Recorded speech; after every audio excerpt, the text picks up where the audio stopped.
அல்லாஹ்வுடைய தூதர் ஸல்லல்லாஹு அலைஹி வஸல்லம் சொன்னார்கள், இன்னல்லாஹ கத் அவ்ஜப லஹா பிஹல் ஜன்னah. இந்த செயலால் அந்த பெண்ணுக்கு அல்லாஹ் சொர்க்கத்தை கடமையாக்கி விட்டான்.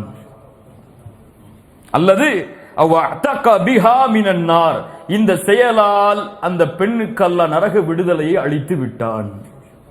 இஹ்சான் அது. இப்ப இஹ்சான் அது ரொம்ப கம்மியான செயல்தான். அது ரொம்ப பெரிய செயல்லாம் கிடையாது. ஜிஹாது செய்யறது அல்லது பெரிய பெரிய தொழுகைகளை தொழுறதெல்லாம் கிடையாது. சாதாரண ஒரு செயல்.